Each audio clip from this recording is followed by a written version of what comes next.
বাজে 4:35 আর আমাদের ট্রেন রয়েছে 6:05। আর আজকে আমরা যাচ্ছি তারাপীঠ। তারাপীঠ পশ্চিমবঙ্গের বীরভূম জেলার রামপুরহাট শহরের কাছে অবস্থিত একটি ক্ষুদ্র মন্দির নগরী। এই শহর তান্ত্রিক দেবী তারার মন্দির ও মন্দির সংলগ্ন শ্মশান ক্ষেত্রের জন্য বিখ্যাত। এটি দ্বারকা নদীর তীরে অবস্থিত। বর্তমানে অবশ্য তীর্থ মাহাত্ম্যের কারণে প্রচুর জনসমাগম হওয়ায় গ্রামটি ছোটোখাটো শহরের আকার নিয়েছে। গণদেবতা এক্সপ্রেস 6:05। এখন রয়েছে আমরা হাওড়াতে। আর গণদেবতা এক্সপ্রেসের জেনারেল যে কামরা আছে সেটাতেই আমরা যাবো আজকে। 6:05-এর ট্রেন। তো লেটস গো। দুজনের ইচ্ছে ছিল বিয়ের পর অর্থাৎ 1 বছর পূর্ণ হওয়ার আগে আমরা তারাপীঠ ভ্রমণ করব। তাই সকাল সকাল আমরা ব্যাগ গুছিয়ে বেরিয়ে পড়লাম তারাপীঠের উদ্দেশ্যে। এই শীতে কাঁপতে কাঁপতে জয় মা তারা নাম করে বেরিয়ে পড়লাম দুজনে কলকাতা থেকে তারাপীঠের উদ্দেশ্যে। বহুদিন পরে ট্রেনে জার্নি করছি। শীতের এই ঘন কুয়াশা আর মনোরম দৃশ্য দেখতে দেখতে আমরা পৌঁছে যাচ্ছি তারাপীঠের উদ্দেশ্যে।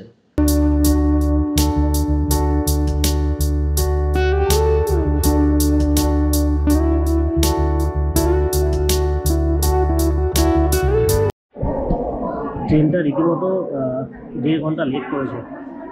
এখানে আসার কথা ছিল 10টা থেকে 10:10 বা 15 ম্যাক্সিমাম, আর বাজিয়েছে প্রায় 11টা হয়ে যাবে, 11:30 বাজে। ওখানে অটো কিংবা এই রকম ম্যাজিক গাড়ি পেয়ে যাবেন। সেই গাড়ি করে আমরা পৌঁছে গেছিলাম তারাপীঠে। আমাদের ভাড়া পড়েছিল 30 টাকা এবং অটোতেও 40 টাকা ছিল পার হেড।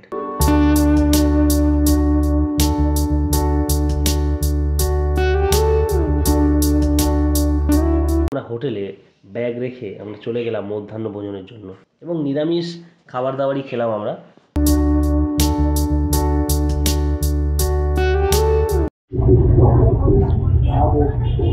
ল্যাংচা বানানো চলছে ভালো করে, গরম গরম ল্যাংচা। হবে নাকি?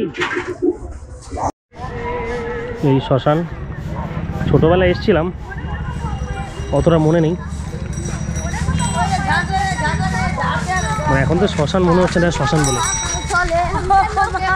শ্মশানটা এমন হয়ে গেছে। এই জন্যই বলে মহাপীঠ, তারাপীঠ আর মহা শ্মশান। একটা ঘাট আছে না মন্দিরের সোজাসুজি, ওপাশে ঘাট খুবই নোংরা, ওখানে নামতে পারবে না, ড্রেনে জলে ভর্তি নোংরা। আচ্ছা আচ্ছা, এটা অরিজিনাল ঘাট, এখানে বাঁধে এটা সেই বাঁশ ঘাট কাটেনি এখনো পর্যন্ত। কোন বাঁশ দেখতে পাবে?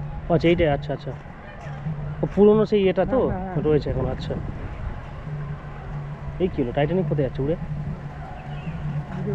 টাইটানিক উড়ে যাচ্ছিল একটু। এই সেই নদী, যে নদীটা পার করে বামদেব এই পার থেকে ওই পারে যেতেন। এবং এখনকার মডার্ন সময়ে সব কিছু আপডেট হয়ে গেছে, এটা ছিল না।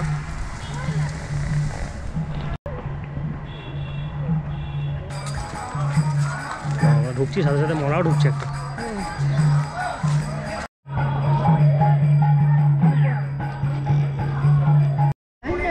আচ্ছা, এটা মানে ইলেকট্রিক চুল্লি নাকি? আচ্ছা, কাঠে। আর এখানে হচ্ছে আগে পোড়ানো হতো। এই সাইড দেখছো? হ্যাঁ, জুতো পরে ঢুকো। আচ্ছা আচ্ছা, ঠিক আছে। এই যে এটা এখন পড়ায় এগুলোতে? এটা পোড়ানো হতো আগে, এখন আর পোড়ানো হয় না এখানে। পেড়া ভর্তি। আজকের দাম জিজ্ঞেস করবো না, কালকে যখন কিনবো কালকে একবার দাম জিজ্ঞেস করবো। এখানে পেড়া কেজি দরে বিক্রি হয় মন্দিরের পাশ থেকে রয়েছি। শ্মশানটা মোটামুটি দেখা হয়ে গেছে, এবার রুমে যাবো, গিয়ে একটু ফ্রেশ হয়ে নেবো। আর যেহেতু মন্দির বন্ধ হয়ে গেছে, এখন তো পুজো দিতে পারবো না। মানে এখানেই সমাধি দেওয়া হয়েছিল।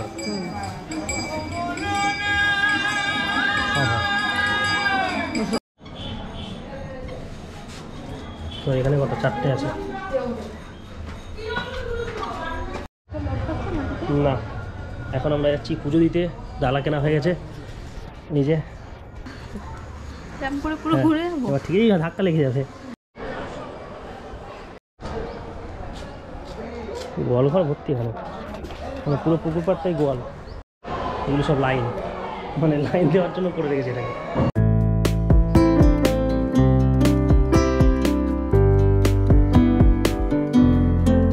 এখানে ভোগ খাওয়াচ্ছে, হ্যাঁ মন্দির। মা মা গো, জয় মা তারা, জয় মা।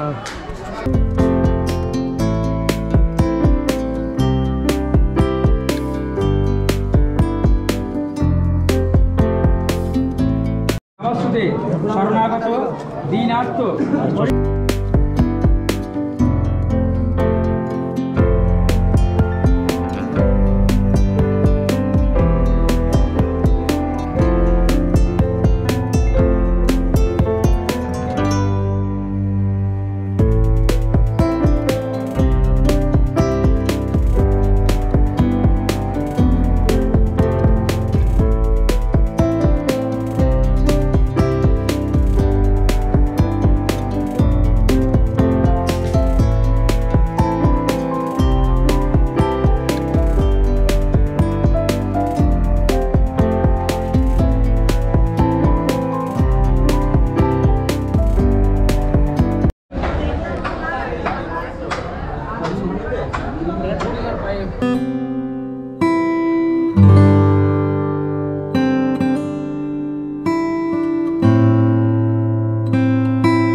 কাকাতুয়া রাখা দোকানের মধ্যে, আর দোকানের নামও কাকাতুয়া।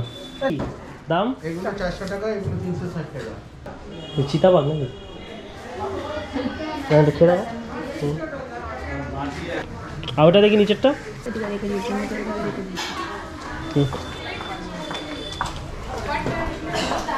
ঠিক আছে, নিচেরটা 1 কেজি দিয়ে দিন।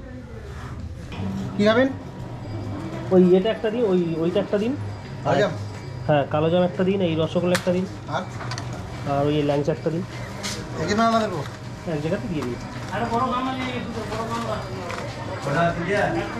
নিচ থেকে দিন। হ্যাঁ ঠিক আছে, ঠিক আছে।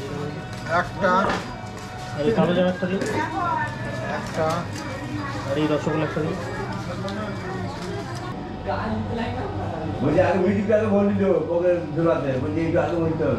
টেস্টটা সুন্দর।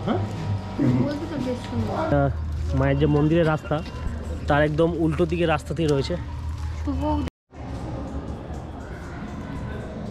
বাহ, খুব সুন্দর মন্দির। এখানে ভোলে বাবা বসে রয়েছেন, খুব সুন্দর, অসাধারণ লাগছে। তার উপরে বাবার বাহন।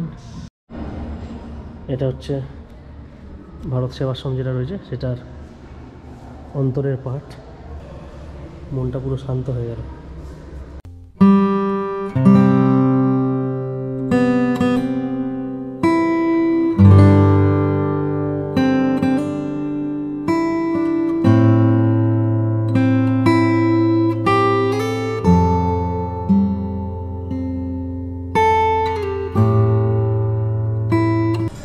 এবং আশ্চর্য বিষয় বলছি, এখানে মা কালীর মূর্তি এবং ভোলে বাবার মূর্তি রয়েছে। এবং এই যে মন্দিরের স্ট্রাকচারে, ওটা কিন্তু সিসি দিয়ে। এই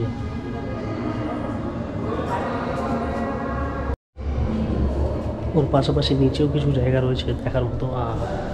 অসাধারণ, খুব সুন্দর।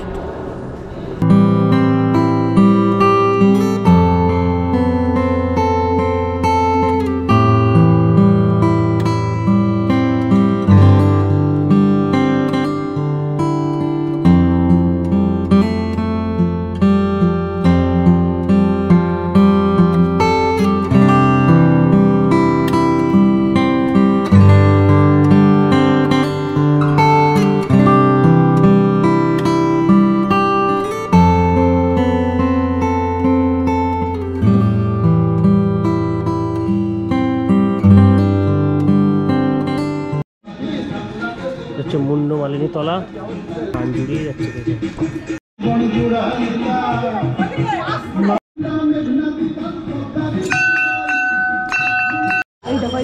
হ্যাঁ, এটা ভালো লাগছে। প্রাইস কিরকম আছে? 1500।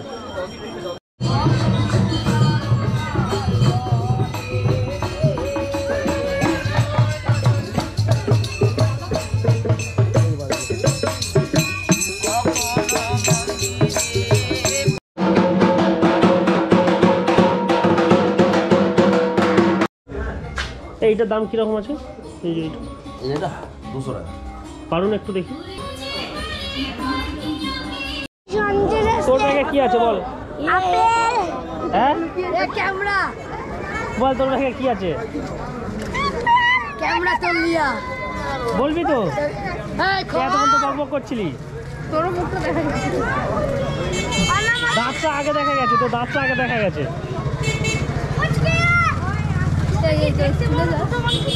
স্কুলে যা না, ভুলে যাস না? সারাদিন কি করিস? তুইও যাস না? এখানেই ঘুরে যাস। আমি ভালো করে আছি পরিষ্কার করে। পরিষ্কার হয়ে আছিস? তা দুজন মিলে কি সারাদিন এখানে পড়ে থাকিস?